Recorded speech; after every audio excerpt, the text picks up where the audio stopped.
বৌমা কান খুলে শোনো, এই বাড়ির মালিক কিন্তু আমি। এই বাড়ির সব ধন দৌলত সব আমার, সোনা দানা গয়না সব আমার। সবসময় মনে রাখবে আমি এই বাড়ির মালিক। আমার কথা মতন সব শুনে করতে হবে। ঠিক আছে মা। বৌমা বৌমা তাড়াতাড়ি শোনো শোনো শোনো, বাইরের ঘরে চোর আইছে, তাড়াতাড়ি চলো তাড়াতাড়ি চলো, এদিকে আসো তাড়াতাড়ি। হ্যাঁ আমি কেন যাব? আমি যেতে পারবো। আপনার ঘর, আপনার বাড়ি, আপনার সোনা দানা সবই আপনার, আমি কেন যাব? আমি যেতে পারবো না। যান আপনি গিয়ে চোর তাড়ান, আমি যেতে পারবো না। ঠিক আছে চলেন, আমি তো এই বাড়ির বউ, আমাকে যেতেই হবে।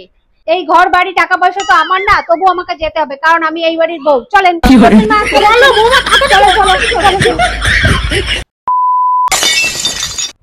ইস কি চা বানিয়েছে, খাওয়া যায় নাকি চা?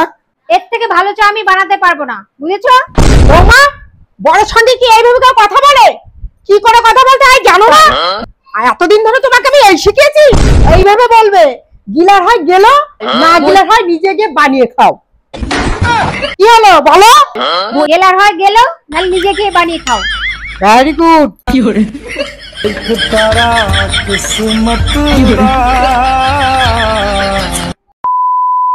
মা আজকে কটা রুটি খাবেন? আজকে রুটি বানাতে হবে না। এই, পুরো কথাটা না শুনে চলে গেল। এই যে আজকে কটা রুটি খাবে?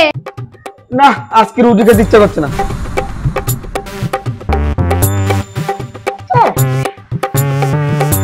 যাক আজকে রুটি বানাতে হবে না। রুটি বানাতে যা কষ্ট।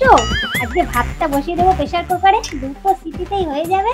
তারপরে গিয়ে আমি আরাম করবো, মোবাইল দেখবো। হ্যাঁ বৌমা তুমি চাল দিচ্ছ কেন?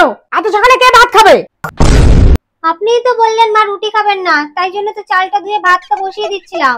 আরে রুটি বানাতে তো বারণ করেছি, পুরো কথাটা না শুনেই তো তুমি চলে আসলে। আরে আমি আর মা দুজনে তো প্ল্যান করেছি আজকে সকালে রুটি খাবো না, আমরা পরোটা খাবো। আমি কেন বলি না?